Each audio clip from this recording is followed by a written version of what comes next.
कौन सी कंट्री की स्टूडेंट्स के लिए रेशो अच्छी है कि वो वहाँ पे अप्लाई ये कर सकते सबसे अच्छी वीज़ा रेशो यूके की है। वो इस वजह से क्योंकि यूके इस वक्त one of the most expensive destination भी है। हैं?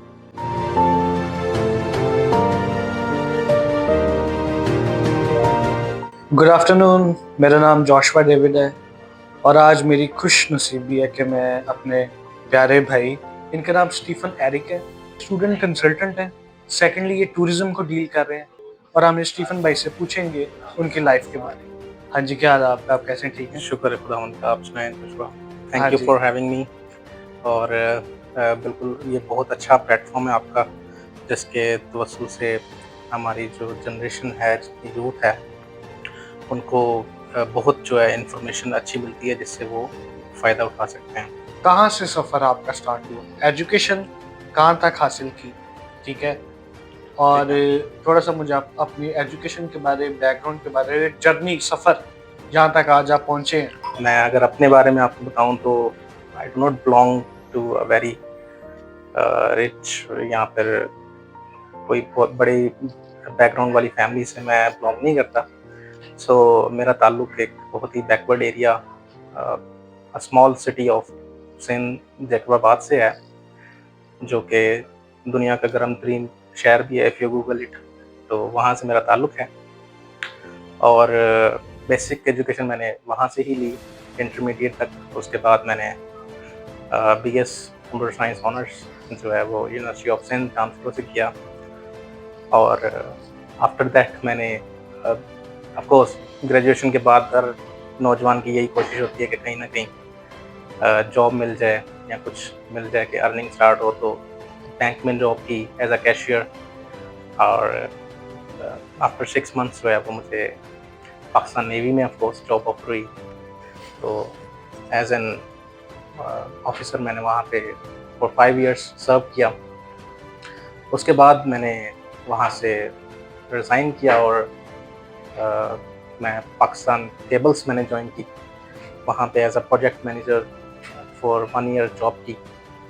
और उसके बाद जो है मैंने ये स्टेप लिया कि मैंने एस्पायर को जो है रजिस्टर किया और एस्पायर कंपनी स्टार्ट की। So that's how it was. और ये मेरी जर्नी है। एस्पायर के बारे आप कुछ हमें बताएँ। इसकी क्या-क्या सर्विसेज़ हैं? ठीक है। ठीक है। क्या-क्या प्रोडक्ट्स हैं? ठीक ठीक है। है। और सेकेंडली कितना स्टाफ आपके साथ है? ओके। अब ठीक है। और जब स्टार्ट किया था तब ये कितना था और इसको ये कितनी देर हो गई है? सो 4 years back I have started Aspire. जब मैंने इसको रजिस्टर किया, it's a private limited firm. और उसके बाद से सबसे पहले तो ये वन मैन आर्मी थी। So I was alone doing all things from marketing to operations to everything. उसके बाद फिर आहिस्ता-आहिस्ता हमारे साथ कुछ दोस्त जुड़े। मैं उनको एम्प्लॉय तो नहीं, दोस्त ही कहता हूँ, क्योंकि वो मेरे लिए वर्क करते हैं। सो करंटली हमारे पास मोर देन 6 to 7 पर्सन्स हैं जो एस्पायर में काम कर रहे हैं। और एस्पायर के बारे में बताना चलूँ तो जो सर्विसेज हम प्रोवाइड कर रहे हैं उसमें स्टूडेंट वीज़ा कंसल्टेंसी है। इसके अलावा हम ट्रैवल एंड टूर्स का भी जो सर्विसेज है वो प्रोवाइड करते हैं। International travels and domestic tours भी प्रोवाइड करते हैं। और इसके अलावा टिकटिंग की सहूलत भी है हमारे पास। कौन सी बेस्ट डिग्री है जो आप स्टूडेंट्स को रिकमेंड करोगे? ठीक है। बाहर के लिए भी अगर वो पाकिस्तान में भी डिग्री हासिल कर रहे हैं या उनका भी इंटरमीडिएट कंप्लीट हुआ है, तो कौन सी फील्ड के अंदर वो जा सकते हैं जिनके अंदर उनको बेनिफिट मिले? बच्चे जब इंटरमीडिएट करते हैं तो ये उनका सबसे बड़ा इशू रहता है कि हम किस फील्ड में जाएँ, कौन सी फील्ड चूज़ करें। क्योंकि मोस्टली जो कॉलेजेस हैं या स्कूल्स हैं, वहाँ पे करियर काउंसलिंग की भी क्लासेस नहीं होती और उनको पता नहीं होता कि वो क्या करना चाहते हैं, किस फील्ड में जाना चाहते हैं। So talking about the needs of future, मैं अगर किसी बच्चे को सजेस्ट करूँगा तो एक तो ये इसमें 2 फैक्टर्स हैं। नंबर 1, बच्चे की अपनी ख्वाहिश क्या है या फिर उसकी दिलचस्पी किस में है और उसकी एक्सपर्टीज़ किस स्पेसिफिक सब्जेक्ट में है। लेट्स से अगर कोई बच्चा आर्ट में अच्छा है, तो अगर मैं उसको ये नहीं एक्सपेक्ट कर सकता कि वो कंप्यूटर साइंस में चला जाए। तो अगर if someone is good in art, he should go for arts, वो ज्वाइन कर सकता है। बहुत अच्छे इंस्टीट्यूट्स हैं हमारे पाकिस्तान में जो कि आर्ट से रिलेटेड हैं। NCA is one of them. So अगर कोई बच्चा कंप्यूटर्स की फील्ड में जाना चाहता है, अगर समवन इज रिक्वायर्ड, जैसे कि आपको पता है कि दुनिया में सबसे बड़े जो पैसे वाले लोग हैं यहाँ पे बिलियनियर्स हैं, उनमें most of them are related to the computers और सॉफ्टवेयर इंजीनियर्स हैं। Mark Zuckerberg is one of them, और स्नैपचैट और गूगल के owners is one of them. So मैं पर्सनली तो मुझे कंप्यूटर्स की फील्ड पसंद है, सो मैं बच्चों को सजेस्ट करता हूँ कि आप कंप्यूटर साइंस या AI and big data and data science या फिर साइबर सिक्योरिटी को चूज़ कर सकते हैं। इसके अलावा हेल्थ से रिलेटेड भी बहुत अच्छे प्रोग्राम्स हैं। Nursing is one of them. Nursing की इस वक्त पूरी दुनिया में बहुत ज़्यादा डिमांड है। बहुत सी कंट्रीज़ हैं जहाँ पे नर्सिस की शॉर्टेज है और वहाँ पे बहुत हाई पेइंग वेजेस जो है वहाँ पे मिलती हैं। So again it depends on the students. अगर वो फैमिली बिजनेस को बढ़ाना चाहते हैं तो वो BBA या कॉमर्स भी कर सकते हैं। मोस्टली बच्चे जब अपना वीज़ाज अप्लाई ये करते हैं, या तो वो किसी कंसल्टेंट से अप्लाई ये करते हैं या खुद कर लेते हैं। और सम केसेस उनके अगर वीज़ाज रिजेक्ट हो जाएं तो वो काफ़ी डिसहार्ड भी हो जाते हैं। फिर वो कभी कभार कहते हैं हमने अप्लाई नहीं करना। अब थोड़ा सा इस चीज़ के बारे में बताएं कि अगर तो रिजेक्शन के बाद वो अप्लाई ये करें या कैसे कम बैक आए। बच्चे अक्सर अप्लाई करते हैं और समहाउ इन सम रेयर केसेस जो है वो रिजेक्शंस भी आ जाती है। सो मैं हमेशा बच्चों को सजेस्ट करता हूँ कि you never go for one country और वन डेस्टिनेशन। आप हमेशा एक अल्टरनेटिव डेस्टिनेशन लाजमी रखें, ठीक है, जिसमें आपके चांसेस जो हैं वो अगर एक कंट्री में आपके या एक यूनिवर्सिटी में आपकी सिलेक्शन नहीं होती तो you have the whole world. और भी बहुत सी यूनिवर्सिटीज़ एंड कंट्रीज़ हैं जहाँ पे आपकी सिलेक्शन हो सकती है, और ऐसा हो नहीं सकता कि आपकी कहीं भी ना हो सिलेक्शन या कहीं भी आप ना जा सकें। And specially if you got good grades तो आपके लिए तो मल्टीपल डेस्टिनेशन हैं। और दूसरी बात ये कि आपने कभी भी डिसहार्ट नहीं होना, क्योंकि रिजेक्शंस जो हैं it's a part of journey. Rejections जो हैं वो आपको, फेलियर्स जो हैं आपको हमेशा सिखाते हैं, वो आपको कभी भी जो है वो नाकाम नहीं बनाते हैं। उससे आप सीखते हैं और आप बहुत ज़्यादा बढ़ते हैं। कौन सी कंट्री की स्टूडेंट्स के लिए रेशो अच्छी है कि वो वहाँ पे अप्लाई ये कर सकते हैं। स्टूडेंट की जो पर्सनल प्रोफाइल है वो सबसे ज़्यादा इम्पोर्टेंट है कि अगर एक बच्चा है तो उसकी CGPA, अगर उसने बैचलर्स किया है तो उसकी CGPA कितनी है, और अगर उसने इंटरमीडिएट किया है तो उसमें उसकी कितनी परसेंटेज है। सेकेंडली उसने कोई लैंग्वेज कोर्स, कोई लैंग्वेज की सर्टिफिकेशन कोई की है या नहीं है। लैंग्वेज सर्टिफिकेशंस में आपके पास आइल्स आ जाता है, टॉफल आ जाता है, इसके अलावा PTE है और ऑक्सफोर्ड लैंग्वेज सर्ट, इस तरह के मल्टीपल टेस्ट हैं जो कि बच्चा कर सकता है। सो दिस इज़ ये एक फैक्टर है। और सेकंड फैक्टर की अगर हम बात करें तो of course country to country भी चीज़ें जो है डिफ़र करती हैं। वीज़ा रेशो अमूमन उन कंट्रीज़ का ज़्यादा होता है जहाँ पे पेड एजुकेशन है, क्योंकि आप उस कंट्री को पे कर रहे होते हैं तो वो वहाँ पे आपको वीज़ा के चांसेस थोड़े ज़्यादा होते हैं। स्पेसिफिकली अगर मैं बात करूँ तो इस वक्त सबसे अच्छी वीज़ा रेशो UK की है। वो इस वजह से क्योंकि UK इस वक्त one of the most expensive destination भी है। सो इसके अलावा यूरोप की कुछ डेस्टिनेशंस हैं, लेट्स से इसमें फिनलैंड है, स्वीडन है, इनकी वीज़ा रेशो भी बहुत अच्छी है और ये कंपैरेटिवली थोड़े से UK से चीपर भी हैं, और इन कंट्रीज़ में फैमिलीज़ भी साथ में अलाउ। अब कुछ ऐसे नौजवान भी हैं बड़े टैलेंटेड, ठीक है, और स्टडीज़ में भी अच्छे, पर कुछ हैं वो अफोर्ड नहीं कर सकते। कोई ऐसी कोई स्कॉलरशिप, कोई ऐसी ये कंट्री दे रही हो, ठीक है, उसके बारे थोड़ा हाईलाइट करके जो हमारे यंग जनरेशन है, ठीक है, यूथ है जो बाहर जाना चाह रही है, ठीक जी। है, और बाहर पढ़ना चाह रही है, ठीक है, तो उनके बारे आप थोड़ा हमें गाइड कर दें, ठीक है, ताकि उनको फायदा हो एस्पायर से। ठीक है। बिल्कुल इस तरह से है कि बहुत सी कंट्रीज़ हैं जो कि ऑफ़र करती हैं फ्री एजुकेशन और इवन फुली फंडेड स्कॉलरशिप्स उन बच्चों के लिए जो कि पढ़ाई में बहुत अच्छे हैं, जिनके मार्क्स एंड ग्रेड्स बहुत अच्छे हैं, लेकिन वो अफ़ोर्ड नहीं कर सकते। सो इनमें इनमें सबसे टॉप ऑफ द लिस्ट अगर कोई कंट्री है तो वो उसको इटली है, जिसमें एजुकेशन भी आपकी फ्री होती है बच्चे की और इसके अलावा फुली फंडेड स्कॉलरशिप्स भी उनको मिलती है मंथली, उसमें ईयरली 7,000 यूरोस जो है बच्चे को एज अ स्टाइपेंड मिलता है। So this is one of the top destination for students of Pakistan. इसके अलावा जर्मनी फ्री एजुकेशन देता है, लेकिन उसमें एक रुकावट है कि ब्लॉक अकाउंट जो है वो बच्चे को रिक्वायर्ड होता है। ब्लॉक अकाउंट क्या है? आपको पाकिस्तान से एक अमाउंट है 40 लाख की, वो एक जर्मनी के अकाउंट में डिपॉजिट करनी होती है और after going to the Germany बच्चा खुद ही वो पैसे जो है यूज़ करता है। सो आपने गवर्नमेंट को नहीं देने, आपकी जो एजुकेशन है स्टिल फ्री है। ये पैसे वो हैं जो आपने वहाँ जाके यूज़ करने होते हैं। सो जर्मनी इज़ नंबर 2 पे। इसके बाद ऑस्ट्रिया। ऑस्ट्रिया में भी एजुकेशन जो है वो बिल्कुल फ्री है।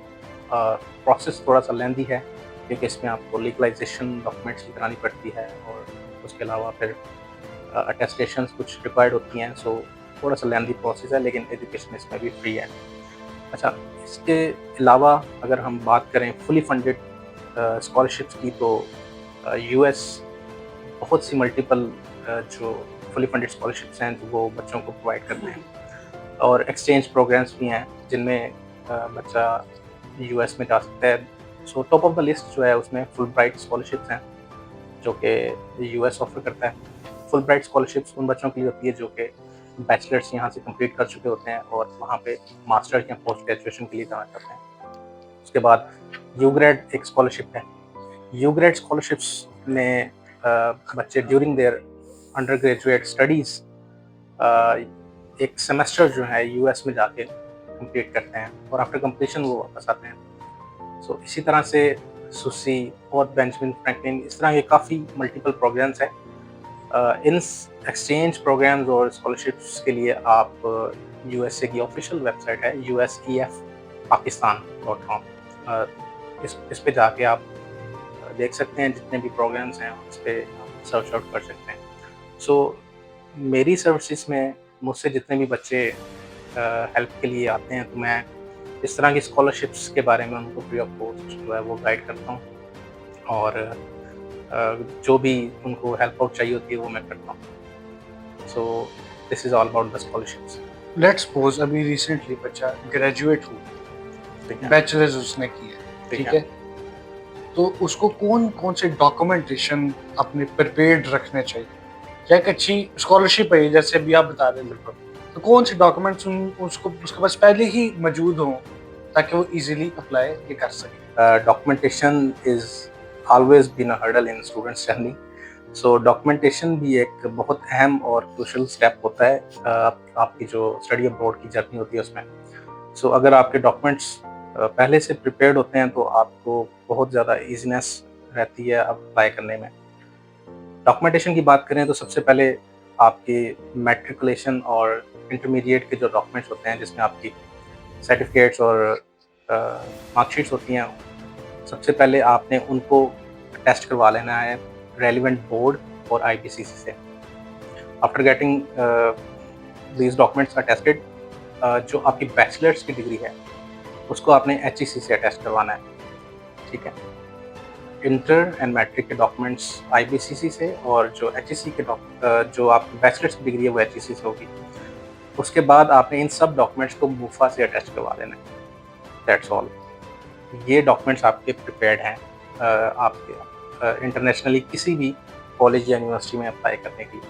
क्या बच्चों को खुद वीज़ा अप्लाई ये करना चाहिए या कोई अच्छा कंसल्टेंट फाइंड आउट करना चाहिए? मैं इसके बारे में यही कहूँगा कि आपको you should find some good consultant. जो चीज़ें मैंने पहले बताई हैं आपको, वो हमेशा कंसल्टेंट में देख के और आप उनके थ्रू अप्लाई करें। क्यों? क्योंकि इसमें बहुत सारी बारीकियाँ होती हैं, बहुत सारी पॉइंट्स होते हैं। आपको नहीं पता किस यूनिवर्सिटी की क्या रिक्वायरमेंट है, उनकी लैंग्वेज की रिक्वायरमेंट क्या है, उनकी परसेंटेज की रिक्वायरमेंट क्या है। सो अ कंसल्टेंट नोस, सो उसको पता है कि इस यूनिवर्सिटी में अप्लाई करेंगे तो वो आपका जो है एडमिशन सिक्योर करा सकता है। सो इट्स नॉट दैट कि आप मेरे थ्रू अप्लाई करें, आप किसी भी अच्छे कंसल्टेंट को देख के उसके थ्रू अप्लाई कर सकते हैं। अगर कोई भी बाहर जाता है आउट ऑफ कंट्री, ठीक है, चाहे विजिट पे चाहे चाहे स्टूडेंट वीज़ा पे जाए, तो वहाँ पे जाके वो काम को फर्स्ट ऑफ ऑल तलाश करता है, फाइंड करता है। स्टूडेंट्स वहाँ पे जाएं, उनको काम मिल सकता है या नहीं मिल सकता, क्या इसकी पॉलिसीज होंगी? 3 कैटेगरीज का आपने जिक्र किया कि visit, student and work. Work visa वो होता है जिस पे आप जाते ही काम के लिए हैं, वहाँ पे वर्क करने के लिए जाते हैं। सेकेंडली स्टूडेंट वीज़ा है। स्टूडेंट वीज़ा पे जब आप पढ़ाई के लिए जाते हैं तो वहाँ पे आपको वर्क अलाउ होता है, लेकिन 20 आवर्स पर वीक आपको किसी भी कंट्री में जो है वो काम अलाउ होता है वर्क करना। ठीक है। विजिट वीज़े पे आपको वर्क अलाउ नहीं होता। किसी भी कंट्री का विजिट वीज़ा सिर्फ सियाहती वीज़ा होता है या बिजनेस वीज़ा होता है, वो जस्ट वहाँ पे रुकने के लिए होता है, वहाँ पे आपको वर्क अलाउ नहीं होता। Students can work 20 hours per week. और वर्क वीज़े की अगर मैं बात करूँ तो पाकिस्तान में वर्क वीज़े के नाम पे बहुत सारे फ्रॉड्स हैं जो कि इस वक्त हो रहे हैं। सो मैं स्पेसिफिकली कहूँगा कि वर्क वीज़े को किसी एजेंट के थ्रू तो आप बिल्कुल भी प्रोसेस ना करें, क्योंकि मोस्टली केसेस में जो है मैंने जो देखा है कि वहाँ पे आपके पैसे जो है वो मोस्टली स्टक हो जाते हैं और आपको कभी भी वहाँ पे काम नहीं मिलता। सो अगर आपके कोई रिलेटिव हैं, कोई जानने वाले हैं जो कि वहाँ से वर्क परमिट निकाल के दे सकते हैं, सो फिर आपके चांसेस हैं कि आप वहाँ पे जा सकते हैं। बाकी किसी एजेंट के थ्रू जो है वो आप कभी भी वर्क वीज़ा प्रोसेस ना करें। टूरिज्म के अंदर कौन सी ऐसी डेस्टिनेशंस है जहाँ पे बंदा इजीली जा सके?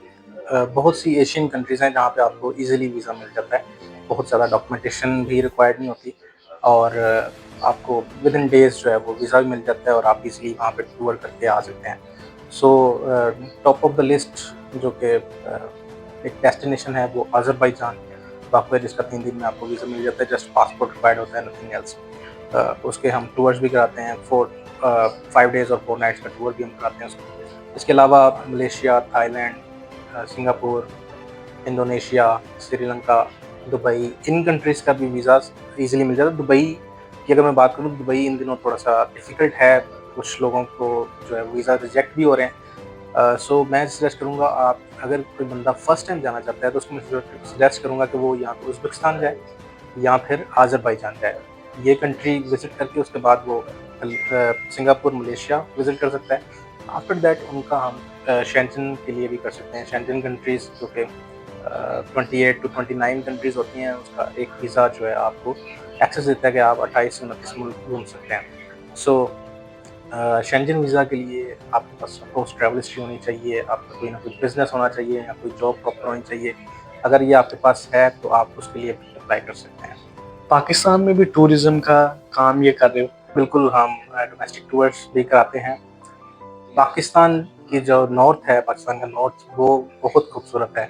आई been to out of country भी मैं गया हूँ बहुत सी कंट्री, लेकिन जो नॉर्थर्न एरियाज़ और जो पहाड़ हमें पाकिस्तान में नज़र आते हैं वो और कहीं नहीं है। सो अगर आप गिलगित बल्तिस्तान है, उसमें हुंज़ा है, स्कर्दू है, या हमारा नारान का गान है, इसके अलावा स्वात है, उमराट है, ये बहुत खूबसूरत डेस्टिनेशंस हैं। फेरी मेडोज़ ऑफ कोर्स। तो यहाँ पे आप बिल्कुल विज़िट कर सकते हैं। बाहर जाने से पहले मैं लाज़मी आपको कहूँगा कि आप पहले पाकिस्तान को विज़िट करें, पाकिस्तान की खूबसूरती देखें। फिर आप उसको जब आप बाहर जाएँगे तो आप कंपेयर कर सकेंगे, फिर आपको पता चलेगा कि आपका पाकिस्तान भी बहुत खूबसूरत है। थैंक यू, आपने आज हमें टाइम दिया है, थैंक यू सो मच। ठीक है, और आपने बड़ा अच्छा गाइड किया है। और दूसरी बात ये, आपने अभी जैसे बता रहे थे पाकिस्तान की डेस्टिनेशंस बड़ी खूबसूरत हैं, बिल्कुल। नॉर्दर्न साइड्स बहुत खूबसूरत हैं। मैं भी यही रिकमेंड करूँगा, बाहर जाने से पहले आप एक दफ़ा पाकिस्तान को भी विज़िट करें। सो वो स्टूडेंट्स जो हमसे कंसल्टेशन के लिए या जस्ट गाइडेंस के लिए भी कॉन्टैक्ट करना चाहते हैं, आप एनी टाइम मुझे कॉल या मैसेज कर सकते हैं। I will be available for your service. मेरा कॉन्टैक्ट नंबर है 0339418345।